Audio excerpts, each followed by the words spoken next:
What's up, nerds? Today we're getting so flippin' carbonated right now that it's gonna be lit. It's me, W Hawk, and let's get into this Carmen 8 reading. Let's hop into it. All right, sweet. Hey, Amy. All right, slideshow. Carmen 8.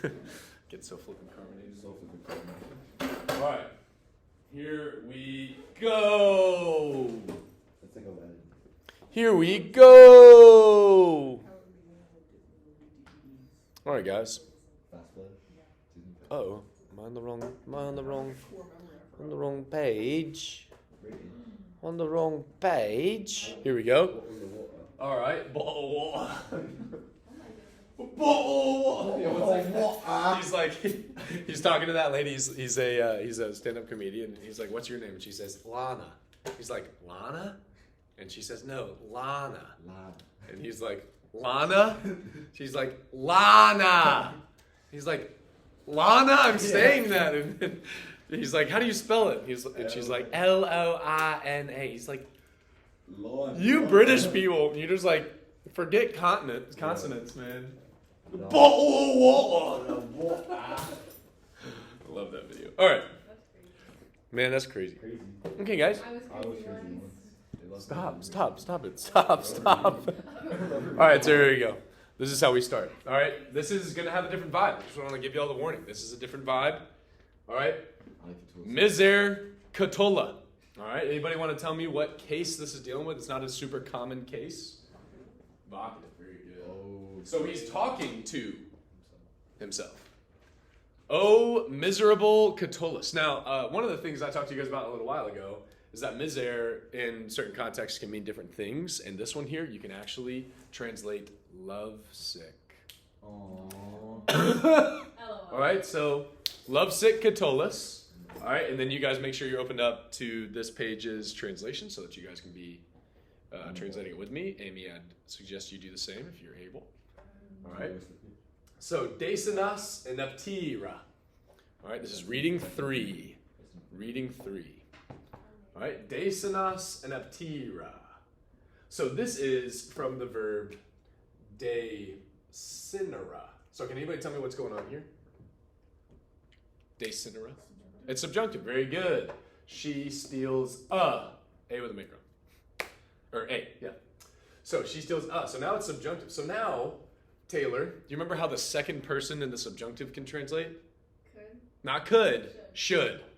Miserable Catullus, you should. You should what? Desinera. You should stop. You should stop ineptira. Making a fool of yourself. Yes. So inept, if someone's inept, it literally means to be unable to do things. All right, being a fool. So you should stop making a fool of yourself. All right. So, interesting start. Because think about how we were talking about things Monday and Tuesday. How lost he was in his emotions. Absolutely overcome with lust and desire to like just go for it with this woman. And now all of a sudden in Carmen 8, we have a very hard shift.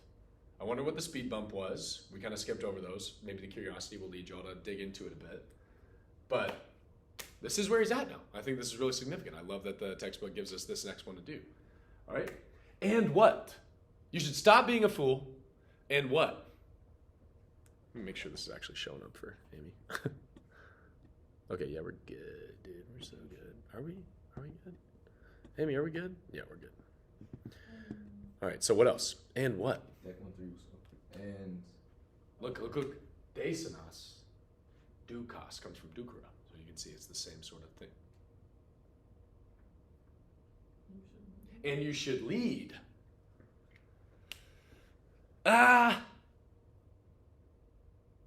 They help you. They help you with this. Find this. Consider. Yep. And you should consider, because that's a neck up verb. that. Good. You should consider that.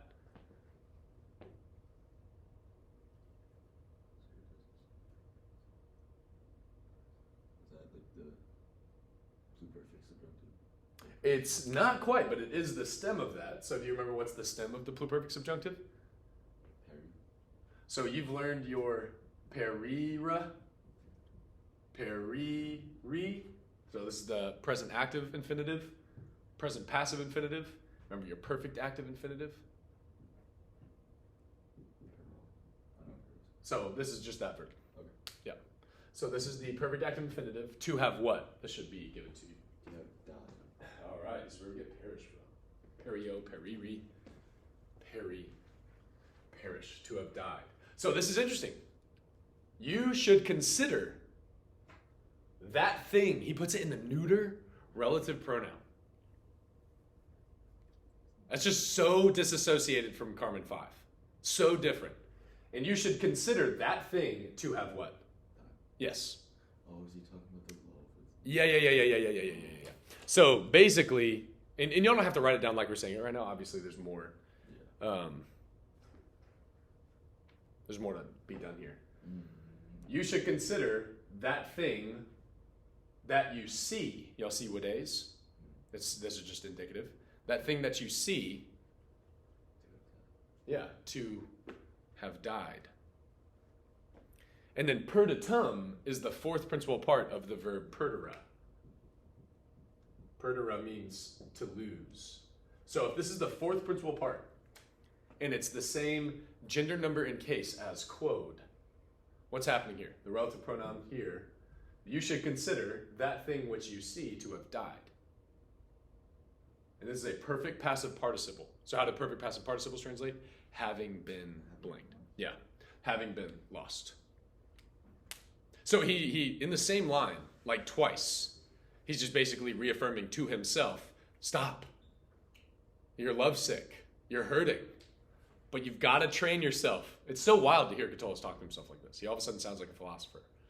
Have you ever heard of meditations? Mm-hmm.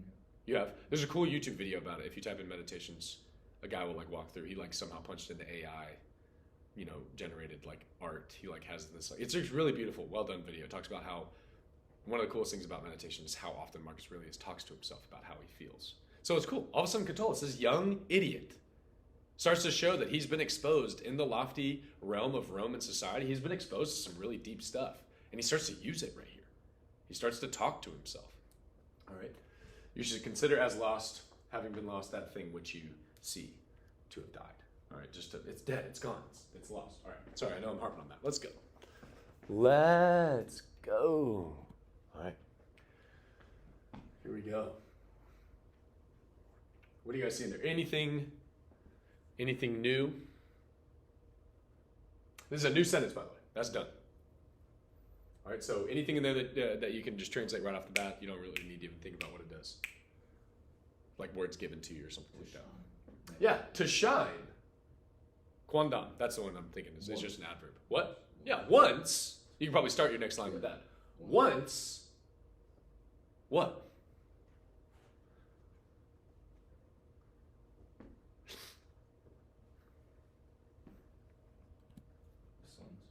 Good. Once. Sons. So this is tricky. You gotta look at that one. That's a very poetic thing to do. What's it come from? Fulgeo. Good. Fulgeo. Fulgera. Is it fulgo or fulgeo? Fulgeo, fulgera, right? Okay. Now look at their third principal part. Full C. Now look right here. This is super common. What does it look like? It looks like an infinitive. Is it? No. This is called a syncopated form. This is something y'all need to take a note of. This is a syncopated form of the third person plural perfect. It's so common.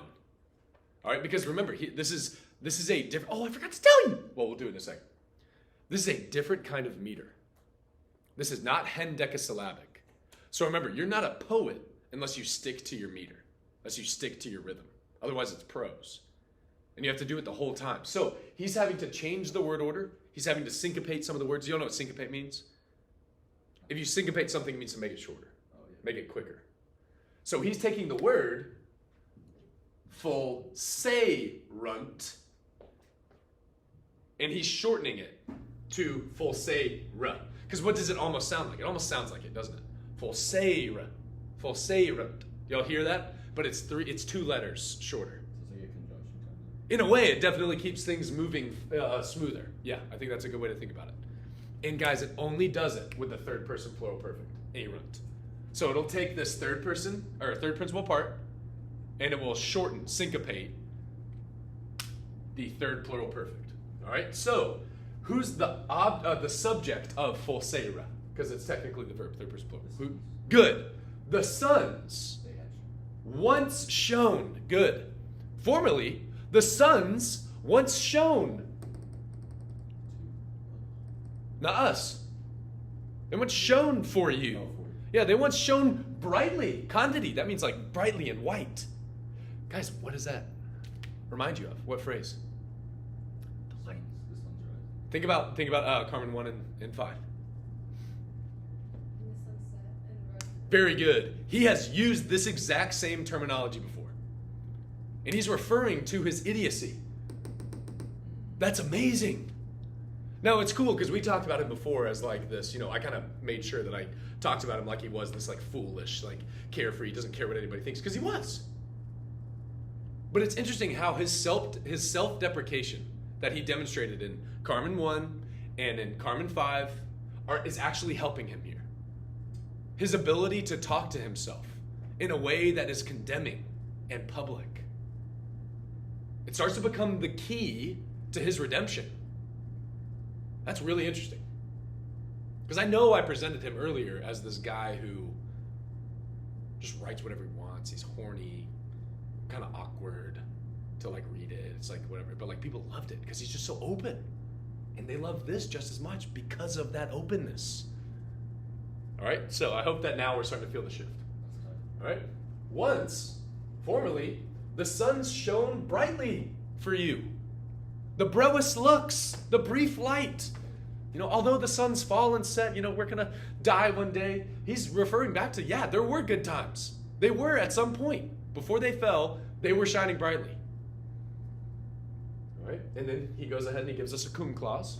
So it's going to have some stuff in there for us to play with. Is that way? It could be, but let's go ahead and let's follow what else is there in the sentence. What else do you know is in the sentence for you? Good. Yeah. Here, let me give you the next line too. Just to the end. Ooh, man, here we go.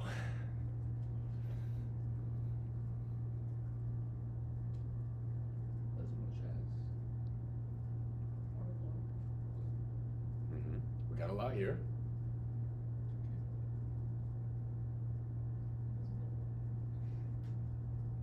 Dig through just the vocab. Dig through what they give you. Dig through what you can remember. You can also tell me to identify and label some things as certain things if you'd like. Like, what does cum have to be here, no matter what? Because there's nothing ablative around it. What does it have to be grammatically, I mean? Because there's no ablative around it.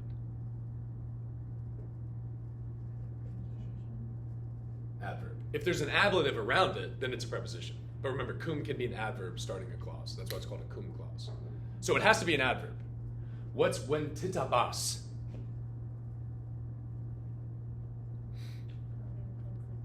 Yes.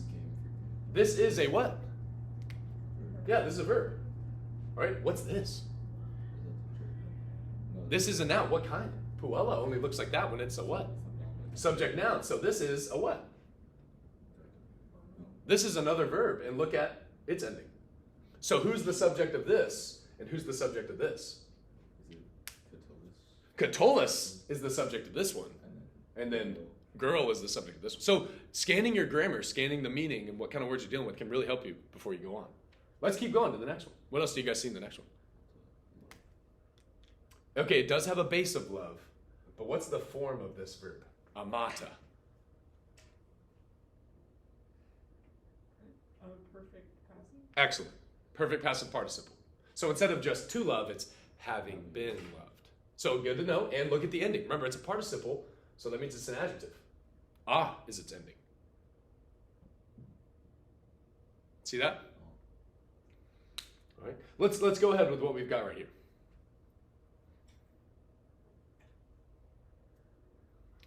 Think about what he's saying. Formerly, suns used to shine brightly for you when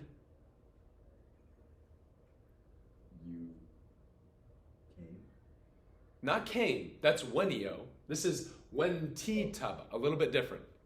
You came what? Frequently. You used to celebrate coming back and forth, back and forth, back and forth. When you were going back and forth, you could really say. Good. Very, very good. And this is ablative. So you could say you were going back and forth from where? From where the girl was led? It'd be batur if it were passive. Where the girl was leading. Y'all hear how this, y'all know this terminology. What's that called? When someone knows that someone likes them and they don't have to worry about anything, they can just do whatever. And then their little puppy who loves them goes wherever they go. Hey, why are you talking to me? What's the matter? What did I do?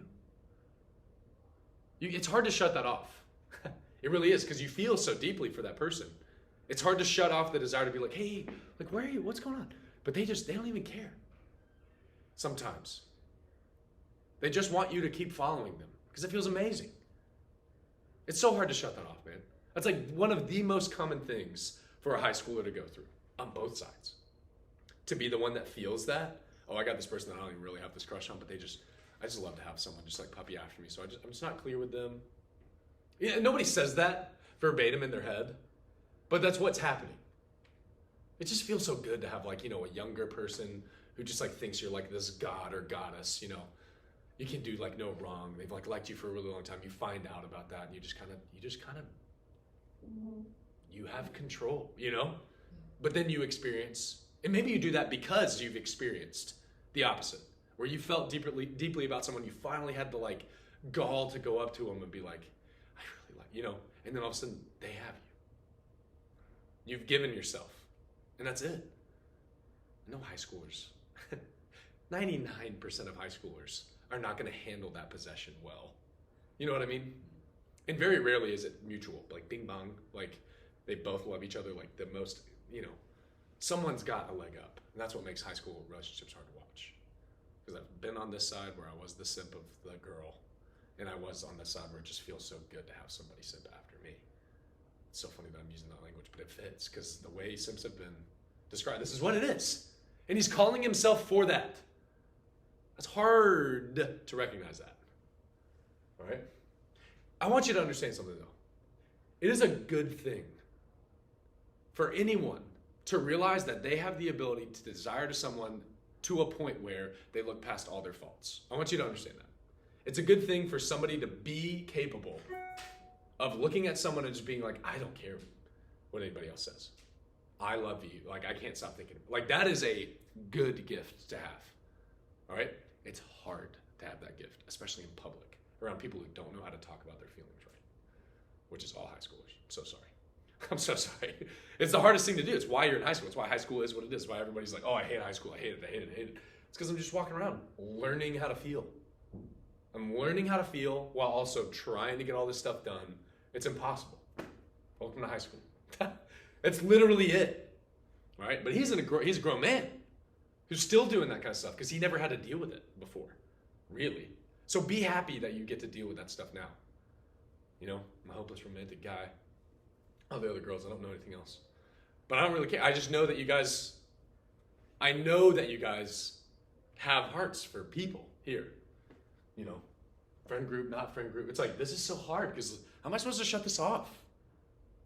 You can't turn it on and off like that. So I love this poem. What? So it takes time.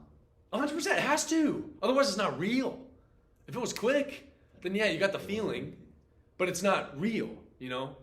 So, yeah, it's a good poem. And this is interesting what he says. He says, you know, for once, formerly, everything was great.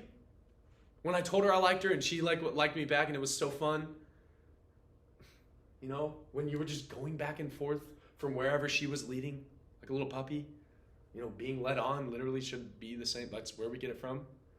All right? And this is interesting. Girl having been loved, nobis, by, not me, it's plural. This is first person plural. Us. So this is reasonable Catullus talking to emotional Catullus. So is it Yeah, and I'm giving you the two sides. You have the reasonable one who's writing this poem, and you have the emotional one who's reading it. That's what's so amazing about journaling. It's so amazing. Because there are two sides of you. That's why I gave the project right side and left side. There are so many ways to think about fascinating, mind-blowing things, and you got to allow yourself to see both. So that's what he's doing. He's, you were being led, by the girl, where, having been loved by us, truly, having been loved by us, quantum, in such a way that nolla puella, that no girl will, ama bitter, will, this is passive. No girl will be loved. So he's acknowledging to himself, it's like, you did give yourself to her. You loved her. This girl was leading. You went back and forth from wherever that girl was leading, because that girl was loved by us in such a way that no girl, nolla puella, you can see they have the same ending. He's playing with his words there, like a poet. Starts with amata, ends with nolla. He's really giving himself a good, beautiful, poetic message here in such a way that no girl will be loved. He's priding himself in the time when the sun was shining. It's easy to be a good lover when the sun is shining. And that's what he's allowing himself to see for a second. But guys, we're only a quarter of a way through this. He's about to really dig in to the faults of his own, of his emotions here. So that's the first little bit, all right? So see the ellipsis here, playing with the fact that girl that he's talking about, amata, and then all of a sudden he uses the same idea, nolla, feminine singular nominative, going with amabitter. No girl will ever be loved the way that we loved this girl. Yeah, quantum can also mean as much. All right. So here are the next three lines. All right, the next sentence. All right. Ibi means there when you're talking about location, but he's obviously doing what? In the past. He's going to the past. So Ibi can mean then as well. Good. Then,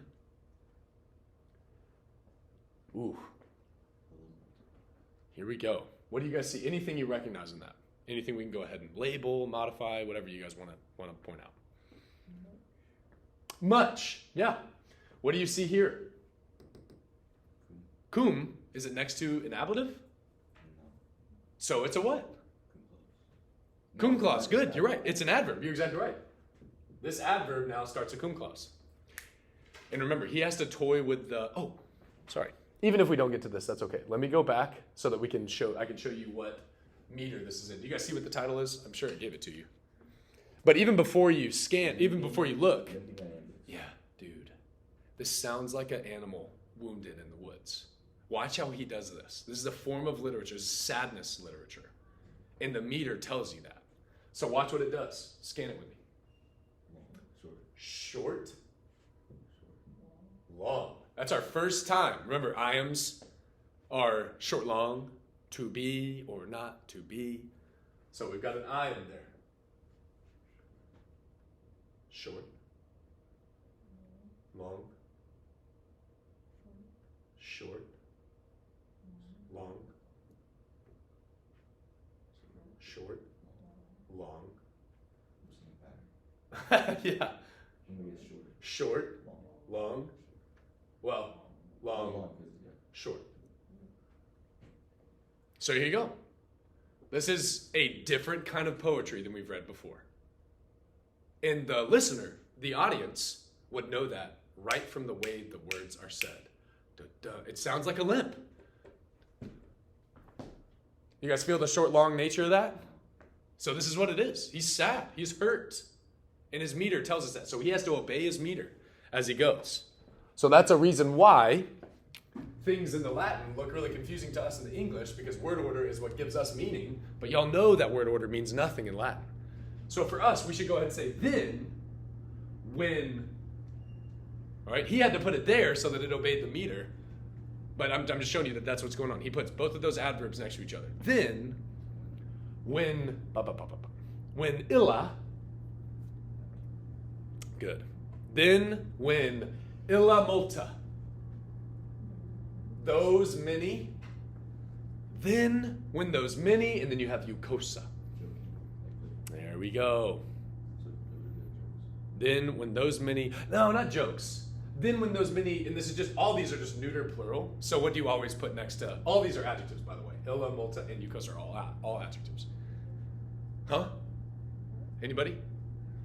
If you have a bunch of adjectives and no noun, those are called substantive adjectives, and you have to put something next to them to make them make sense.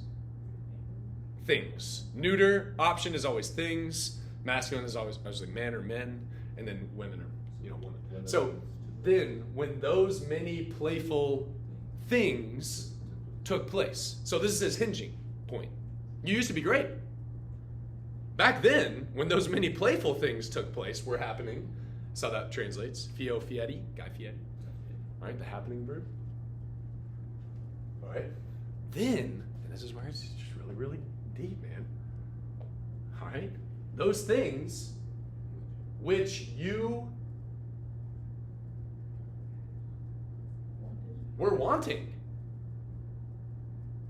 And puella no lebat. And the girl was not wanting. So he's having to admit himself that you wanted all that stuff. That's why you were following her from place to place. And she was just leading you wherever. She was not wanting those many playful things that you wanted. We wamus, male lesbia, aqua amemus. Come on.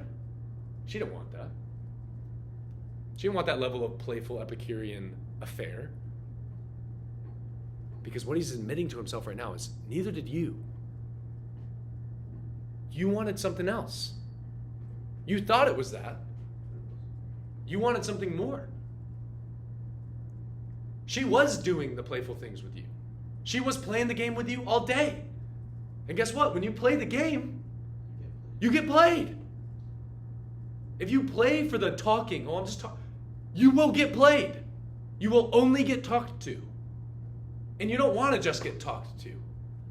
I've told you guys, especially you girls, don't play that game. You're going to train your heart to think that getting talked to is that deep thing you want. It's not. Dudes are the same. We're made for something more, dude. And so that's what he's hitting here. Yeah, he's so good. He's so good. But he's only good because he was an idiot. And he's only a good idiot because he said he was. Everybody thinks you got to come in and know how to. It's dude, nobody knew how to do it coming in. You got to go through stuff like this and then talk to yourself and say, all right, I messed up. It wasn't just their fault. I'm not angry because they're not doing this back. It's okay, what did I do to set myself up for this? Because that's ownership, and that's so hard to do. It's number one hardest thing to do. What time do we get out of here? 55? Okay, cool. How you guys feeling? You want to take a break? You guys good? I feel a little better. Yeah, you ain't joking, dude. All right, but here we go. Let's just do this last line. Here's that same syncopated form. Y'all see how it's the stem of the third principal part? You all right? It's got the E with a macron R. Usually it's erunt, but it's syncopated so that he keeps his limping iambic form. All right? Full seira. Let's just go ahead and let's just parse another one for fun. All right? Let's see what this one does. Not parse. Scan. Is that the syncopated thing? This one is the syncopated form, but let's just scan this one. Here, yeah. So this one is short, long because of the elision, and because of the double L. Short, long, short, long, good. Yeah, good, short, long. Why is this long, by the way? It is, but remember M? Oh, it's a stop. Yeah, M is if it's vowel, M, vowel, end of the word, beginning of a word, the M elides and these become long. So that one's long. It's the same sort of elision rule as two vowels next to each other. If it's vowel M, vowel, then you elide. So short, long,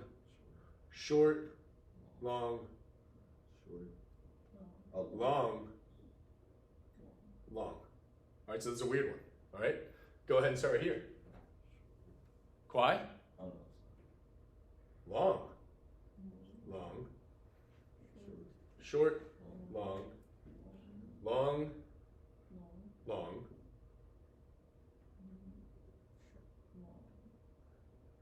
This isn't a diphthong.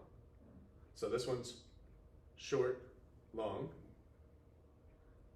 short, long, long, short. All right, and then right here we have full series. So what is this one? Long, long, short, long, long, long, short, long, short, short, long, long. So this one, I mean, dude, limping iambics, does it have any like particular order it's really got to follow? I'll give you some hints as to what's happening in some of these later. But right now, I just want y'all to see how many iams are used. That's really the main thing. All right? So, which you were wishing for all those things, and the girl was not wishing for. All right? Soles fulsera. What does he affirm to himself? Even though that's what was happening, what was happening? Even though this was what was truly happening, and I can see that now, what was truly happening? He even puts the word weira in there. Truly the sons. It doesn't give us a difference. That's because we've had it before. Oh. Fulsera, it's the same as what it was before. Yeah, they were shining. They shone. For you.